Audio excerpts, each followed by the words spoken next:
Sahabat pendidikan karakter, saat ini sedang terjadi ilusi difusi inovasi.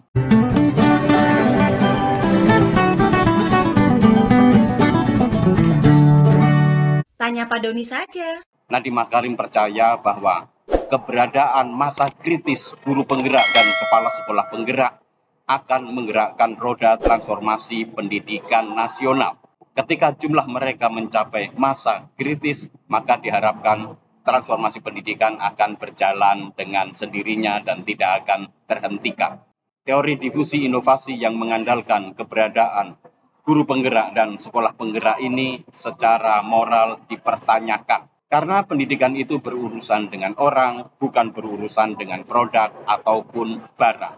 Implementasi inovasi yang hanya mengandalkan produk teknologi tanpa memperhitungkan dimensi manusia dan konteks sosial tentu akan menjadi sesuatu yang kontraproduktif. Apa yang diamati, apa yang dilihat orang atas proses inovasi yang terjadi akan mempengaruhi sejauh mana orang mengadopsi inovasi tersebut. Adopsi inovasi digital ini seharusnya dalam konteks teori difusi inovasi terjadi secara bebas dan merdeka.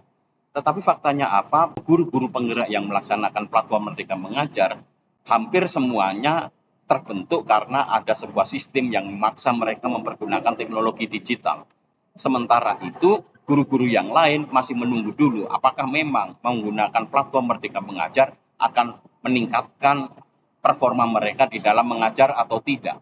Faktanya banyak guru yang tidak ikut guru penggerak melihat bagaimana kinerja guru-guru penggerak yang mempergunakan platform Merdeka Mengajar, memperoleh banyak pendampingan di sekolah, ternyata juga tidak memiliki kualitas dan kemampuan yang memang membedakan mereka dengan yang lain.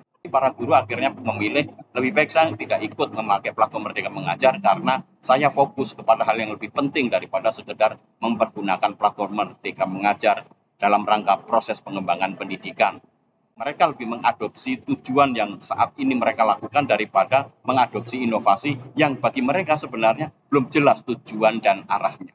Yang fatal menurut saya adalah menyamakan banyaknya orang yang mengadopsi teknologi dengan menyamakan banyaknya guru penggerak atau kepala sekolah penggerak. Ini tentu dua hal yang berbeda. Menyamakan adopsi orang terhadap teknologi platform digital di dalam pendidikan disamakan dengan kehadiran guru-guru penggerak dan kepala sekolah penggerak tentu tidak sama. Karena kehadiran teknologi dan kehadiran orang itu berbeda. Mengutamakan guru-guru penggerak dan kepala sekolah penggerak dalam proses difusi inovasi untuk mencapai masa kritis, tentu selain membutuhkan waktu yang panjang, biaya yang besar, juga itu berarti mengabaikan guru-guru dan sekolah-sekolah yang lain yang sebenarnya di dalam rentang waktu yang sama harusnya memperoleh intervensi kebijakan dari pemerintah. Difusi inovasi yang dilakukan saat ini terutama menyamakan pemanfaatan teknologi digital yang dianalogikan dengan pencapaian masa kritis guru-guru penggerak dan sekolah penggerak, tentu secara moral tidak dapat dibenarkan karena transformasi pendidikan itu tidak pertama-tama terkait dengan penggunaan teknologi, melainkan bagaimana kita mengembangkan individu, manusia, orang, bapak, ibu guru yang ada di seluruh Indonesia. Adanya masa kritis guru penggerak tidak otomatis menjamin bahwa difusi inovasi itu tersebar di kalangan para guru yang lain. Sembari menunggu masa kritis terbentuknya guru-guru penggerak, sebagian besar guru-guru yang lain justru tidak mendapatkan intervensi dan mereka sangat dirugikan melalui proses transformasi pendidikan yang tidak adil ini.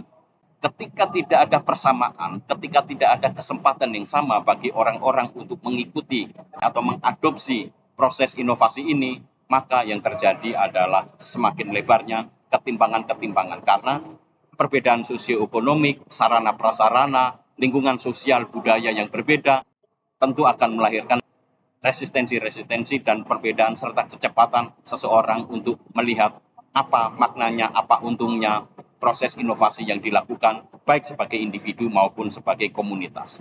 Bila difusi inovasi yang dilakukan pemerintah pada saat ini berpusat kepada penciptaan masa kritis guru-guru penggerak dan kepala sekolah penggerak, pada akhirnya nanti justru bukan adopsi inovasi yang diperoleh, tetapi semakin ke sini tentu akan memunculkan resistensi-resistensi karena perlakuan tidak adil, perlakuan yang tidak sama, yang akhirnya justru memperlebar jurang kualitas antara guru yang satu dengan guru yang lain, sekolah yang satu dengan sekolah yang lain. Difusi inovasi yang salah kaprah ini harus segera diluruskan dan kembalikan proses transformasi berfokus kepada manusianya, berfokus kepada semua guru, berikan proses transformasi ini secara adil dan merata kepada semua guru di Indonesia.